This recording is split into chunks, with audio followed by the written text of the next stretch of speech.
السلام علیکم ورحمۃ اللہ۔ اسلام دین فطرت میں نماز قائم کیسے ہوتی ہے کہ عنوان پر ہماری گفتگو جاری ہے۔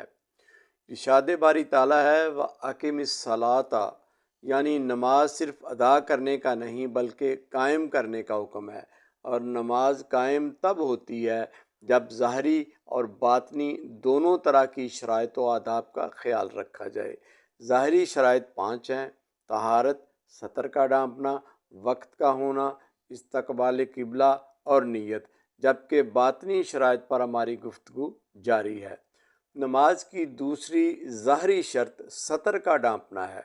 جسم کا ڈھانپنا مرد کے لیے سطر ناف سے گھٹنوں تک جسم کا حصہ ہے، اور عورت کے لیے سر کے بالوں سے لے کر پاؤں کے ٹخنوں تک سطر کہلاتا ہے، جبکہ باطنی ادب کے طور پر اپنے گناہوں اور دوسرے کے عیبوں پر پردہ ڈالنا سطر کے معنوں میں شامل ہوگا۔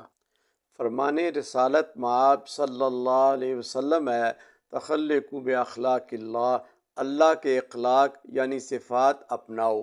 اللہ تعالیٰ کی ایک صفت ستار العیوب ہے کہ مخلوق کے عیبوں کو جانتا ہے، مگر پردہ پوش اتنا کہ کل قیامت کو ہر شخص کو اس کے باپ کے نام سے منسوب کرنے کی بجائے اس کی ماں کے نام کے ساتھ پکارا جائے گا، تاکہ کسی کی دنیا میں اٹھائی ہوئی ذلت اور زنا جیسے کبھی جرم پر بھی پردہ رہے۔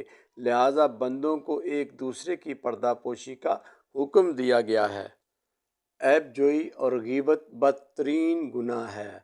نبی کریم صلی اللہ علیہ وسلم نے فرمایا الغیبۃ اشد من الزنا، غیبت زنا سے بھی زیادہ سخت گناہ ہے، اور یہ بات بھی واضح کر دی کہ اگر کوئی زنا کرتا ہے تو توبہ کر لیتا ہے تو اللہ عز و جل چاہے تو اس کی توبہ قبول فرما لیتا ہے، مگر غیبت کرنے والے کی بخشش نہیں ہوتی جب تک وہ معاف نہ کر دے جس کی اس نے غیبت کی ہے۔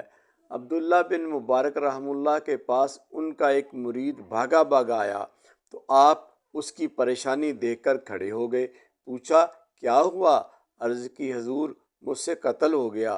آپ نے ٹھنڈی سانس بھری اور کہا میں سمجھا تم کسی کی غیبت کر بیٹھے ہو۔ گویا غیبت اور عیب جوئی قتل اور زنا سے بھی بڑا گناہ ہے۔ ناظرین، اپنے گناہوں پر اترانا اور شیخی بگاڑنا بھی اللہ کو سخت ناپسند ہے۔ موسیٰ علیہ السلام سے ایک بدکار خاتون نے کہا تم کوہ طور پر اللہ سے ہم کلام ہوتے ہو، پوچھنا کہ میرا ٹھکانہ جنت ہے یا جہنم۔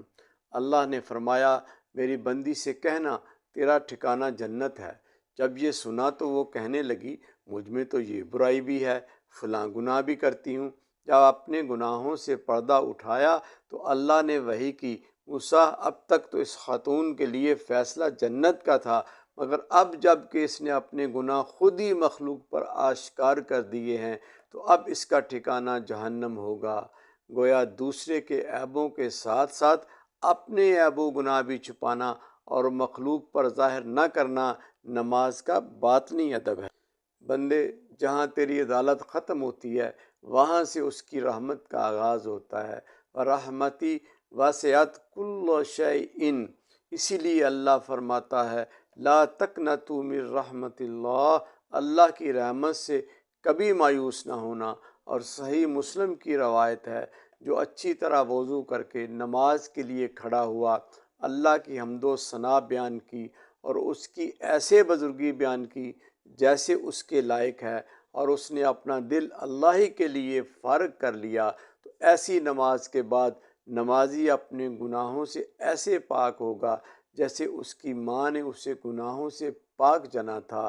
گویا نماز کا صحیح معنوں میں قیام انسان کو جسمانی اور روحانی بالیدگی عطا کر کے اسے اشرف المخلوقات بنا دیتا ہے۔